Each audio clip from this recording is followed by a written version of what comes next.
In this video, I'm going to be showing you exactly how to hire the key team members for your business without adding more pressure or stress. And I'm going to be using the same system I used to scale a service business to multiple seven figures, exit it successfully, and remove myself from the day-to-day operation. If you're a service business founder doing between 250K and a couple of mil, and the thought of hiring somebody makes your stomach tighten, then I get it. I've worked with dozens of service-based founders who are in this exact position, overwhelmed, stressed thin, and worried that hiring would just create more work instead of giving them more freedom. And here's the truth that nobody tells you. Hiring doesn't feel scary because you're not ready. It feels scary because based on your past experiences, hiring usually means more stress, more moving parts, more responsibility, more chaos, and more work for you. Every time you've hired in the past, you've ended up fixing, checking, or managing everything. And so, of course, hiring is going to feel risky, not because of the person,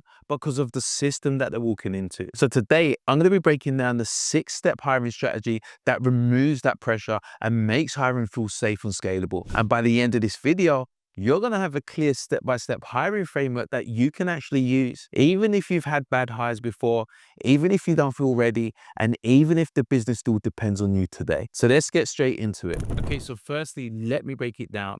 The real root cause of hiring anxiety. Now, most founders think they have a hiring problem when actually they don't. What they have is a systems problem. And along with that, an identity problem. And these are the two underlying causes of their fear. Hiring is always going to feel terrifying and scary when the business has no clear roles, no KPIs, key performance indicators, when there's no accountability across the existing team, let alone anybody new coming in, when there is no clearly defined processes or how-to documents or SOPs, when there's no operating rhythm, when everything's just sporadic and there's no method to the madness, and when there's no quality control. So naturally, if the foundation's shaky, adding another person to that is always going to feel risky and feel like adding another layer of chaos into the mix. When it's an identity problem, hiring forces you to shift from operator, manager, leader, or CEO. And for most people, that shift is going to be uncomfortable. As humans, we live in comfort. We like our comfort zones. We don't like change. We don't like to be pushed out of it. So in the beginning, when you have to bring new people on board, or even the thought of bringing new people on board, you're always going to have these natural fears that pop up around perhaps not being good enough, about the people that coming into the business are going to be better than you, that imposter syndrome. It's going to pop up time and time again. And guys, these are recurring things that happen across numerous stages of your journey. It's not just in your infancy. It's not when you're just starting or when you're beginning to gain traction. So the sort of self-talk that you're going to have is, will they judge me? Will they respect me? And what if I'm not cut out for this? What if I'm not able to lead them properly? And this is where a lot of that imposter syndrome starts to manifest itself, and it slowly creeps in, feeling like you're not worthy or that you're not that guy or girl. But then along with that, there's other fears that could come into play. The feeling of giving up control, or the feeling of opening doors to mistakes, or added pressure. If you've already got a level of chaos within your business, then adding other people in is just going to put more pressure onto you, that overwhelm, that burnout. And ultimately, what this hiring anxiety all boils down to is that you don't want to scale the chaos. Because if everything was operating as it should be and was running smoothly and fluidly, then you wouldn't have no qualms about bringing people in to your company.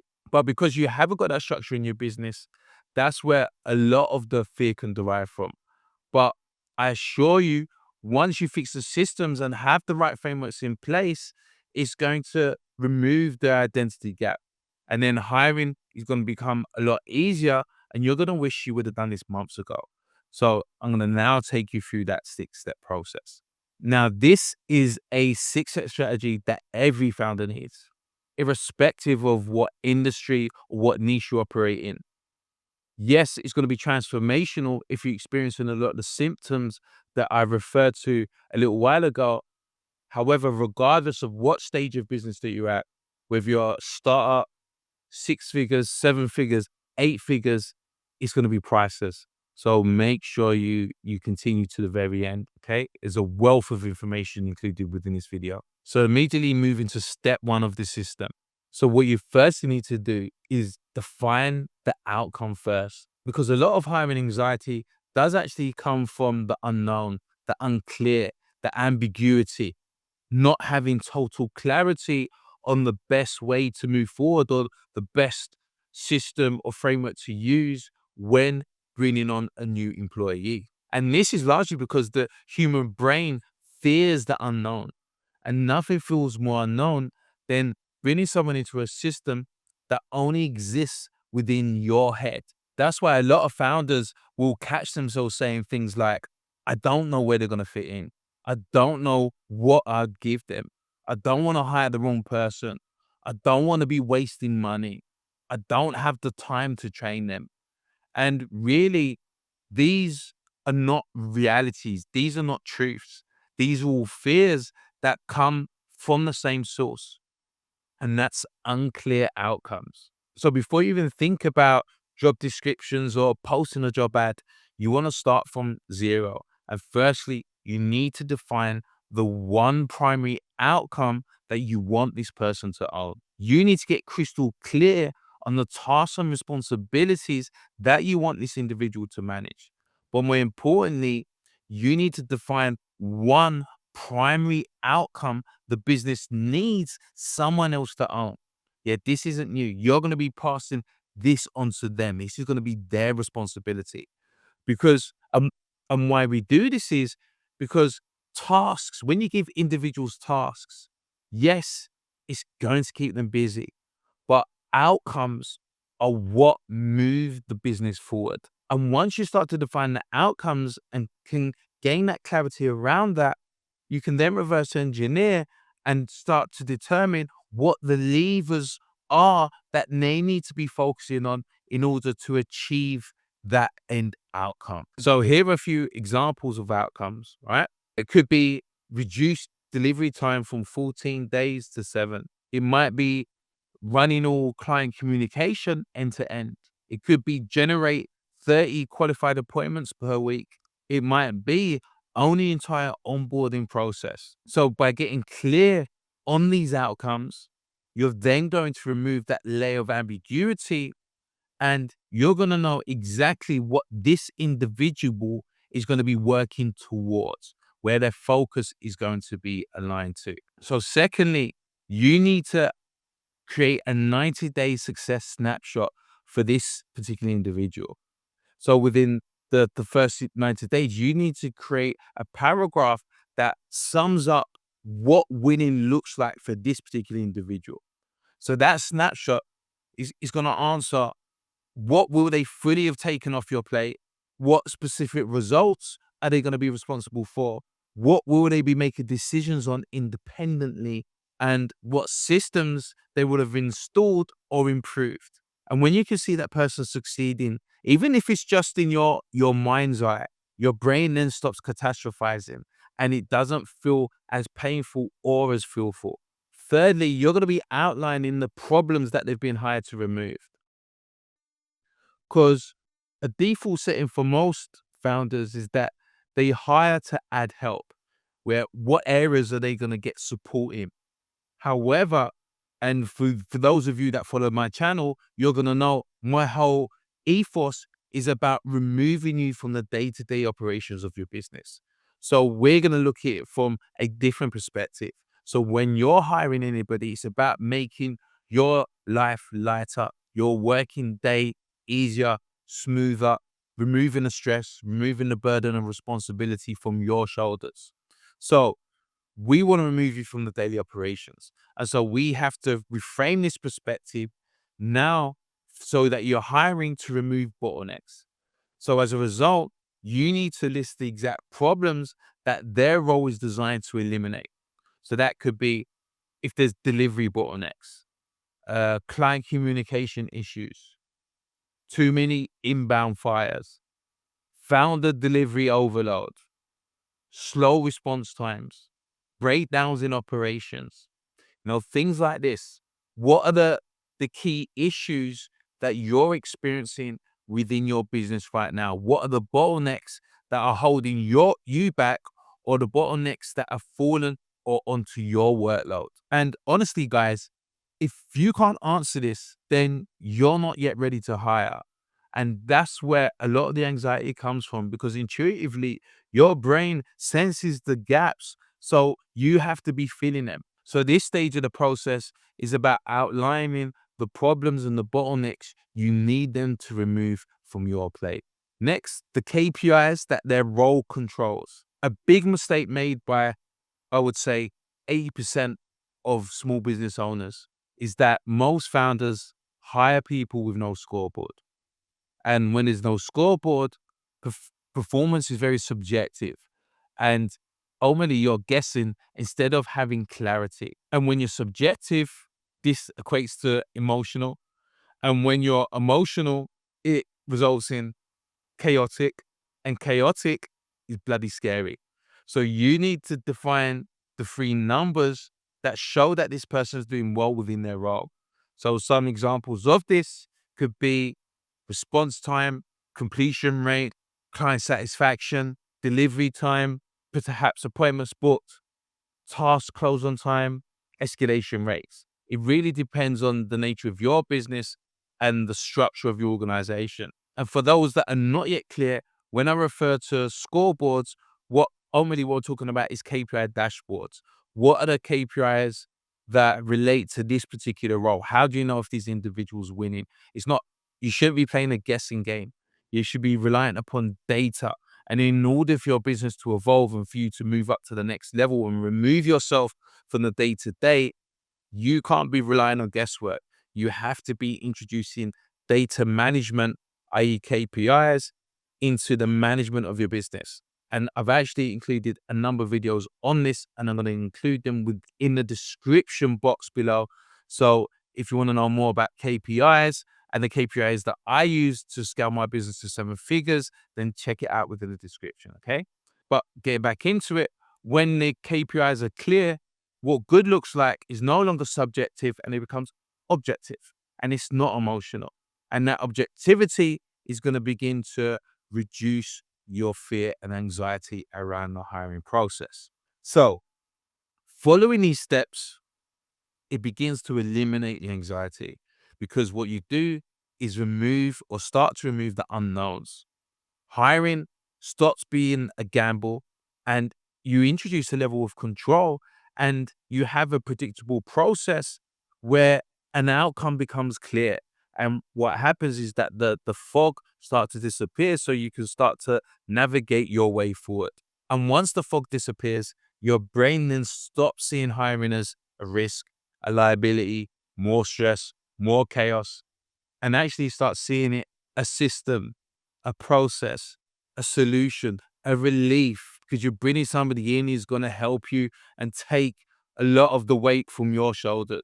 And this is why step one eliminates 40% of hiring anxiety before you even interview a single person, because you feel a lot more prepared. And having KPIs that show you what good looks like for the role, they begin to move the ambiguity at the hiring stage. So you're not gambling on vague expectations and you're clear on how to progress forward. Okay, moving to step 2. Define the 3 core responsibilities. Once you define the primary outcome, you're then going to need to break it down into 3 core responsibilities that are going to make that outcome happen. And why we're working with a power of 3? Because one responsibility is going to be too vague. 10 responsibilities is going to be too much overwhelm.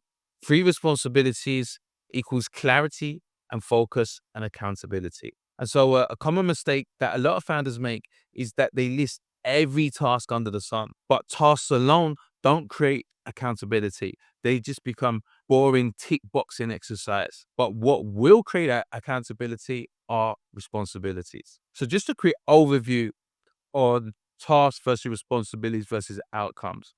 So tasks, this is what they do.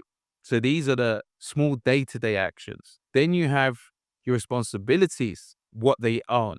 These are going to be the area of the business that they then control. And then you have the outcomes, what they achieve. These are the measurable results that the business gets. Now, most founders, they bypass responsibilities, they bypass outcomes, and they head and home in straight for the kill, and they go straight to tasks. And so these are things like replying to emails, updating CRMs, data entry, sending proposals, and managing onboarding. And what this does is create the illusion of being busy, but nothing actually moves the needle and moves the business forward to the next level. Now, why responsibilities must come before tasks is because responsibilities begin to define what decisions they make, what they're going to be owning end to end, what success looks like, what falls under their authority, and what they're going to be accountable for weekly, and what they escalate.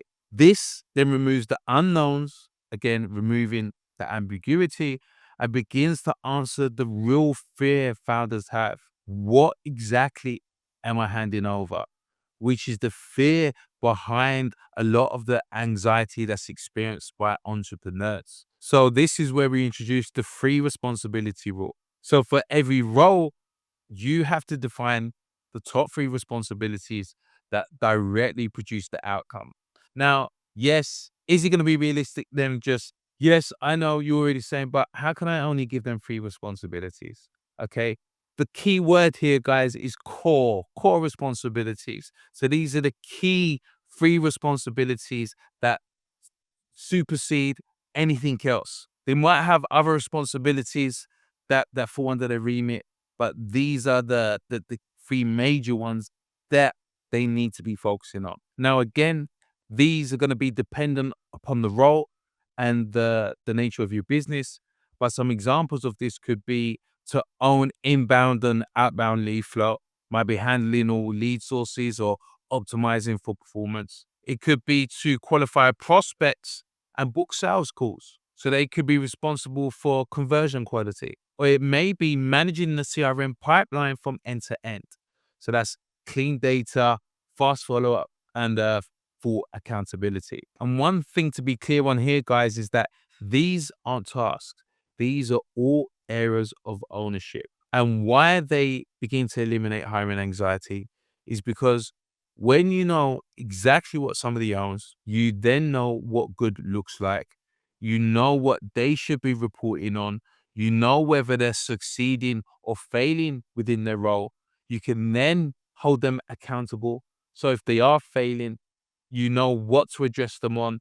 You can hold them to account. You know who your go-to person is going to be if there's a particular problem within the business that relates to their responsibilities. You know who the go-to person is going to be if there's a particular issue within the business that relates to their responsibilities. And by approaching it in this way, what you then begin to do is that you're no longer hiring a person. What you're hiring is accountability. And that begins to change everything. So moving on to step 3, install the accountability ladder. Now, for some founders, they don't actually have a fear of hiring people. They fear hiring people who constantly come back to them with problems. Yeah, that's the real anxiety. Because when your team can't think independently, what ends up happening is that you're answering every bloody question, you're jumping in, fixing every mistake. You then become the final decision maker for everything. And you're slowly or quickly, depending on the severity of it, get pulled back into delivery, becoming the bottleneck again, which isn't where you want to be. So it's very important that you're hiring the right people, and the way in which you can do that is by utilizing this powerful framework that I came up with called the accountability ladder. And so very quickly, if you're experiencing these issues, hiring isn't going to feel like a relief. It's going to feel like added stress, more burden, more weight, more responsibility, more gray hairs. And This happens because most founders hire people, but never give them a framework on how to begin to think for themselves. Yeah, how to solve problems, how to take ownership of their role. And that's exactly where the accountability ladder comes into play. So, what the accountability ladder does is it trains your team to evaluate every situation. It trains them to identify the root problem. They begin to outline possible solutions for that problem and then choose the best option and take ownership of that particular decision. It forces them to level up and moves them up a mental ladder and by utilizing the accountability ladder, what it does is encourage them to begin leveling up and move them up the mental ladder.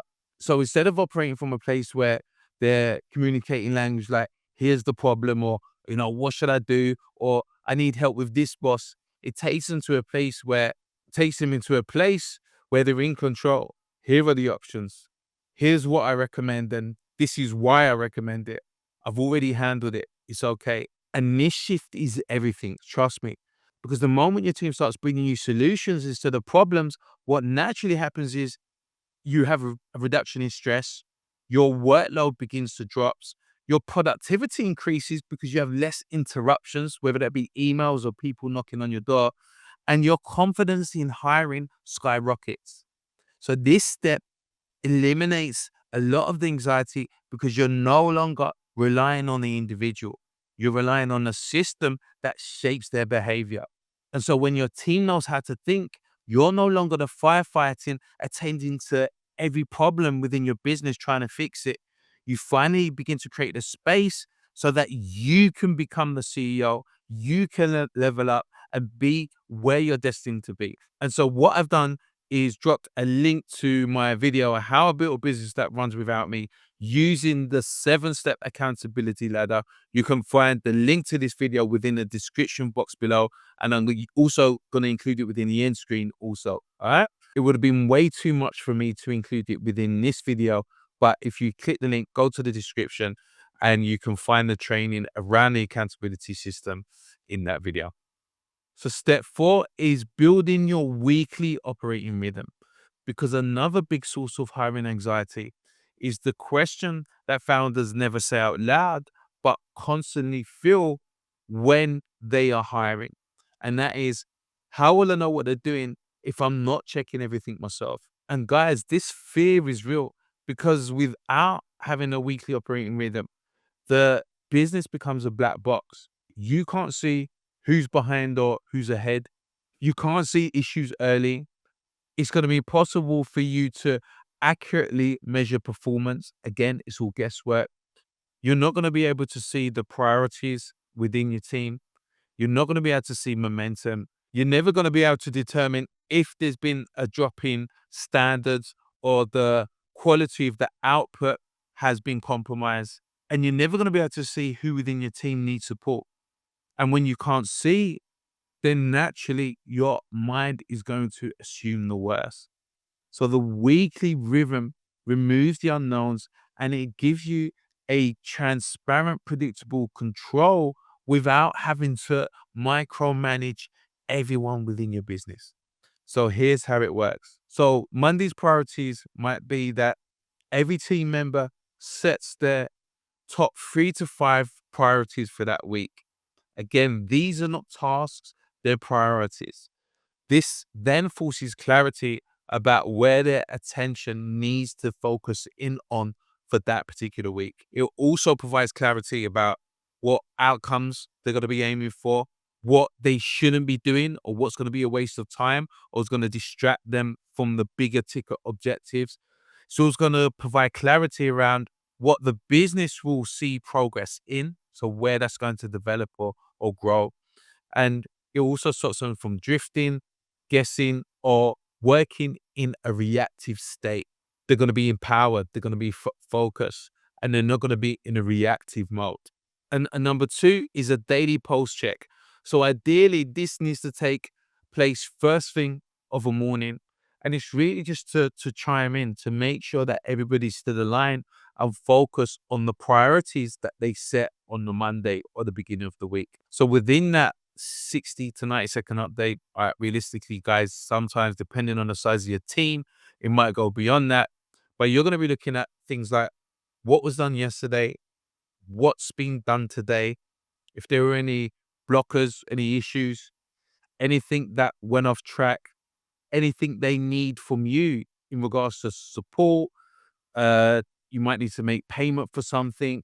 It could be a meeting that you both need to attend. It also stops issues from becoming emergencies because you can have that discussion then rather than it escalating or compounding to a bigger problem.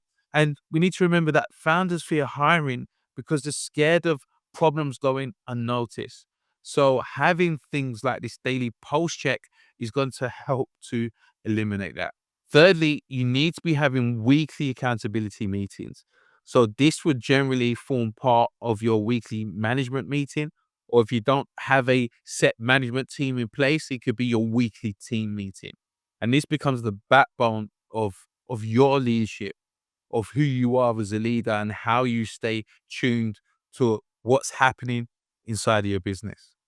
So within this accountability meeting or team or management meeting, the things you would ask would be, have the priorities been completed for the previous week?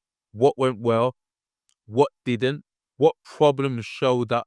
How did you solve those problems? And what's the plan for next week? And what KPIs either moved up or moved out? So this is just a overview of what your weekly accountabilities may look like. If they form part of your management meeting, then yes, it's going to be a lot more in depth. However, I'm probably going to do a separate video entirely on management meetings, how they need to be structured, what the agenda for those meetings should be. But by having these accountability meetings, it's going to begin creating that culture of ownership, that culture of discipline, being held accountable to the outcomes, to the priorities that have been set, and it's going to create that level of consistency within your business. Fourthly, we have KPIs for each role. And what happens is this visibility within your business is going to create a level of safety, removing a lot of your stress. Because what happens is after hiring, many founders feel a different fear. And that fear is, how do I know they're actually doing the work? They have a fear of trusting that individual to be doing the things that you've hired them to do. And that fear comes from blindness, not knowing if somebody's on track, not being able to monitor the daily performance, not knowing if they're doing what they should be doing it or if they're doing it well. They could be drifted, they could be working on the wrong things, or as I said, letting standards slip. But if you have KPIs in place, your key performance indicators, it then gives you that element of visibility. And we're not talking about the KPIs from step one, we're talking about your rhythm KPIs. Yeah, so these rhythm KPIs are going to give you visibility without micromanagement. Yeah, you're not going to need to check tasks. You don't need constant updates. You don't need to chase people. You just look at the numbers. You're no longer guessing, hoping, or relying on trusting the people that you bring into your business. You're going to have a transparent insight, which removes a lot of your stress. And this is the thing. Jay-Z says it well. Men and women lie, figures don't. Okay, so the metrics never lie. Your employees might. We hope they don't, but they might. But the data never lies. So that's your evidence. And why this step begins to remove hiring anxiety is because the weekly rhythm gives you visibility. Yeah, it gives you control. It gives you a level of predictability, accountability. It helps you to identify any early warning signs or problems that may be happening or arising within your business. It also gives you a level of structure that may not be apparent in your business right now. And it's going to give you peace of mind. So instead of worrying about what people are doing, you already know. You already have that insight. And remember, guys, leaders don't check tasks. Leaders check metrics, movement, and momentum. So once you install a proper weekly operating rhythm, hiring stops feeling like a risk and it starts to feel like leverage, giving you peace of mind and comfort. So step 5 is all about building a 30-day onboarding plan. Now, this step automatically removes the overwhelm of what do I teach them? And I'm going to be totally honest, guys, early on within my business, before I'd put these frameworks and systems in place, this was the main fear of my anxiety when it came to hiring. What do I teach them? How could I bring them on smoothly so the emphasis wasn't upon me to sit down with them for full 30 days? The emphasis was upon me to having to teach them every aspect of the business. That's where a lot of my stress came from. Now, it may be the case where you're at a stage where you're not afraid of bringing somebody on, but what you are afraid of, like me, is the mental but what you are afraid of, like how I was the mental load of onboarding them. And I know this from and as I just mentioned, I know this from personal experience. And so without having a clear plan, hiring can instantly turn into constant interruptions, random questions, unclear expectations, reactive explanations, and you becoming the bottleneck again. And so the real source of that anxiety is the pressure on you to train them properly. And this is a real source of anxiety for a lot of people. It's not the person, much like me, it's the pressure that was put upon me to train them properly. Yeah, on top of everything else that you got going on in the business, on top of everything else you got going on within your home life too, right? It's just another thing to think about. But by creating a simple 30-day onboarding plan, it's going to remove a lot of that pressure from you. So the first week is all about orientation and foundation building. And here the goal isn't about productivity. It's about giving them the correct map so that they learn how the business works, the systems that they're going to be using, the expectations that you have around communication, what success looks like, and the workflows that they're going to be following. So that's educating them about the SOPs and the how-to documents within your business. You're not going to be teaching them on the fly. You're going to be handing them a structured foundation that they need to follow. Then week 2 is all about guided tasks with clear checkpoints. So at this stage, they're going to be ready to start taking the first steps. You're going to be giving them simple, low value tasks that already have predefined workflows, examples, and success criteria that they need to hit. And there's going to be various checking points. They're either going to be checking in with you or perhaps one of your team leaders or managers. And this is going to reduce anxiety for both of you because you're not scrambling and they're not guessing. They're going to have total clarity about what they need to do, how to do it. And if there's an issue, they can come back to you and check in or check in with one of your team. No hands. Simple. Week 3 is then about owning one core responsibility, but with guardrails. And when I mean guardrails, when you're going to perhaps bowling, perhaps with your kids, or your niece and nephew, and they put up the safety barriers on the side, essentially that's what you're going to be doing, right? So it doesn't fall down in the gutter. They're going to be taking ownership, but inside of a controlled environment. So you're going to be using the accountability ladder to coach their thinking and not fix their problems. They're going to start developing their own judgment. And from the get go, you're going to be placing them inside of a culture where they're going to have to start thinking for themselves to arrive at their end outcome. There isn't going to be dependence upon you. Very important. Week 4 is then about independent execution, again, inside boundaries until you're fully confident that they're able to do the job to your expectations.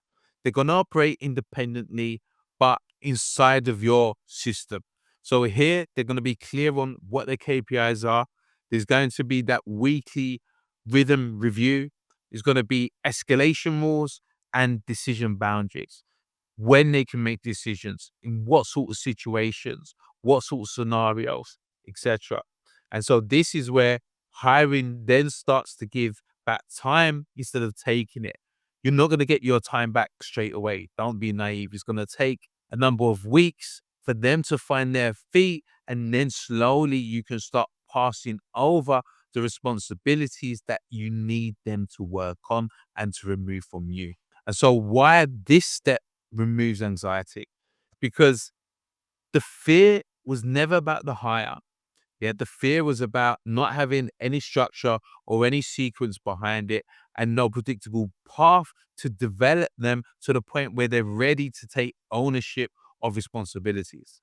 But once onboarding becomes a system and not chaos, your brain then stops seeing hiring as a risk and it starts seeing it as a relief. Yeah, you can relax a bit, you can unwind, you can chill. Now, step 6 is all about building a quality control loop. And this is because you don't want anything slipping through the cracks. Founders at your level, they don't fear mistakes. What they do fear is not seeing them until the damage is done. And so that fear is what keeps you involved. It keeps you on the sideline waiting to try and catch that plate that somebody might drop. Yeah. It's what keeps you checking on everything and keeps you fully from letting go. And so what you can do instead is introduce a simple quality control loop that removes these fears completely. So what you need are simple SOPs, yeah, how-to documents, how we do this particular task and the process around each individual task within your business. Checklists, so steps aren't skipped. Weekly review cycles, so that mistakes surface early. Documented processes, so every work, regardless of who's doing it, is consistent. And improvement loops, so the system gets better each month. We're always looking to optimize. We're always looking to enhance our current delivery. And by following this step, what it's going to do is create a built-in safety net. And it's going to make work predictable, quality becomes consistent, and your standards then become measurable. And mistakes get caught early before they become raging fires. And this is going to begin to eliminate a lot of the founder fear. If, what if they mess up?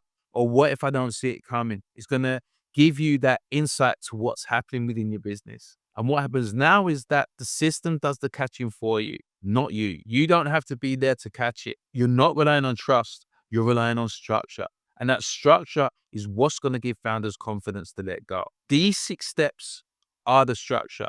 But the real transformation happens when you begin to realize what this structure actually gives you as an entrepreneur. Because once these pieces are in place, then guys, there's going to be a massive shift and transformation that happens within your business. Because what begins to start happening is that hiring stops feeling like a gamble. It stops feeling heavy. It stops feeling like more stress. And it stops feeling like something that you need to brace yourself for. And instead, what happens is that hiring becomes the gateway to freedom, because there's a truth that most founders never met out now. And that's that you're not afraid of hiring. You're afraid of hiring without the structure and being dragged right back into the chaos. And look, guys, I know it because I've had this feeling. I've lived that life.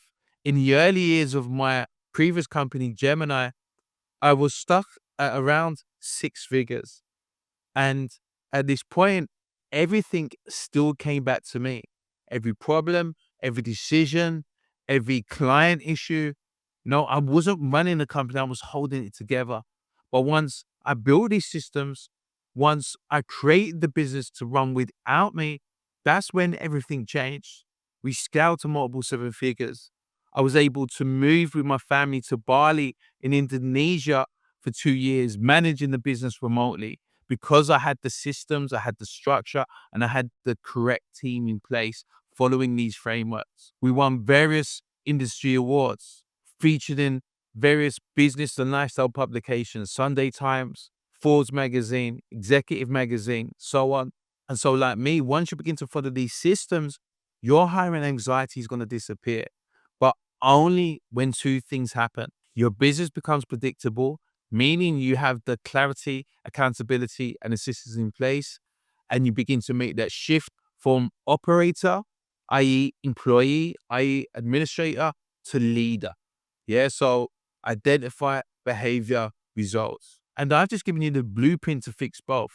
And when you fix both, building a team stops being the hardest part of scaling and actually becomes the easiest. And so this is where I want each one of you to get to. And so guys, if you watched this video and got huge value from it, and you want help installing this inside of your business, this is exactly why I built the Rapid Exit System. So if you want to know more about the Rapid Exit System and how it works, click the link below and I'll show you how to build a business that runs without you.